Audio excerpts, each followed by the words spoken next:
മനുഷ്യന്മാരെ കുപ്പിക്കുള്ളിലാക്കുന്ന ഒരു മനുഷ്യനെ കുറിച്ച് നിങ്ങൾ കേട്ടിട്ടുണ്ടോ? പിലാത്തറ അറത്തിൽ സ്വദേശി വിമലാണ്.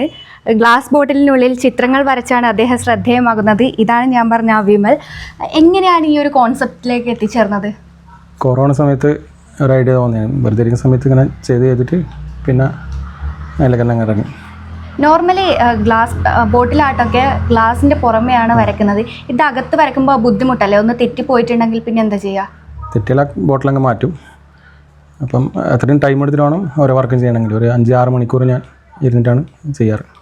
അപ്പോൾ എന്ത് വർക്കാണ് ചെയ്യുന്നത്? അത് സ്റ്റെൻസിൽ ആർട്ട് പറയും, ബ്ലാക്ക് ആൻഡ് വൈറ്റ് ചിത്രം. അത് ബോട്ടിലിനകത്ത് ചെയ്താൽ നമുക്ക് എന്ത് ജോലി എന്താ? കൺസ്ട്രക്ഷൻ വർക്കാണ്. അപ്പോൾ ഈ ഒരു ടൈം എങ്ങനെയാണ് മാനേജ് ചെയ്യുന്നത്?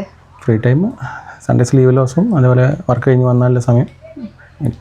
ഇവിടെ ഞാൻ ഒരുപാട് ചുമർ ചിത്രങ്ങളൊക്കെ കണ്ടിട്ടുണ്ടായിരുന്നു. അതൊക്കെ സ്വന്തം വരച്ചത് തന്നെയാണ്. എപ്പോഴാണ് ഈ ഒരു ബോട്ടിലായിട്ട് ചെയ്യാം എന്നുള്ളൊരു തോന്നൽ വന്നത്? വെറൈറ്റി നോക്കിയതാണ്. അപ്പോൾ പിന്നെ അത് എല്ലാവരും ഇഷ്ടപ്പെട്ടു, സ്വീകരിച്ചു. പിന്നെ അതങ്ങനെ കണ്ടിന്യൂസ് ചെയ്യാൻ. ഇപ്പോൾ തെറ്റിക്കഴിഞ്ഞാൽ മായ്ക്കാൻ ഒരു ഐഡിയ കണ്ടുപിടിച്ചെന്ന് നേരത്തെ പറഞ്ഞിട്ടുണ്ടായിരുന്നു. അതെങ്ങനെയാണ് ചെയ്യല്? മുമ്പ് എനിക്കത് പറ്റുന്നുണ്ടായില്ല. പിന്നെ പ്രാക്ടീസ് തന്നെയാണ്. ഒരുപാട് പ്രാക്ടീസ് ചെയ്ത് പിന്നെ ഞാനത്, കാരണം ഒരു വർക്ക് ചെയ്ത് തെറ്റിക്കഴിഞ്ഞാൽ ബോട്ടിൽ ഇങ്ങനെ മാറ്റിക്കൊണ്ടിട്ടുണ്ട്. പിന്നെ അത് മായ്ക്കാനുള്ള ഓപ്ഷൻ ഞാൻ തന്നെ കണ്ടെത്തി. ഇപ്പം സീക്രട്ടാണ്. ഓക്കെ. അപ്പോൾ ഒരുപാട് ഓർഡേഴ്സ് ഒക്കെ വരുന്നുണ്ട്. ഇത് പുറമെ വിൽപ്പന, ബർത്ത്ഡേ ഗിഫ്റ്റുകളായിട്ട് ഇങ്ങനെ പോകാറുണ്ട്.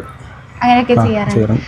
ഓക്കെ. എന്തായാലും നല്ലൊരു കലാകാരൻ തന്നെയാണ്. അത് ഇവിടെ എത്തിക്കഴിഞ്ഞാൽ മാത്രമേ നിങ്ങൾക്കും കാണാൻ സാധിക്കൂ. കുപ്പിക്കകത്ത് മുത്തപ്പനെ ഉൾപ്പെടെ വരച്ചു വെച്ചിട്ടുണ്ട്. ക്യാമറമാൻ പ്രണവ് പെരുവാമ്പയ്ക്കൊപ്പം അഞ്ജലി ലക്ഷ്മണ, നെറ്റ്വർക്ക് ന്യൂസ്.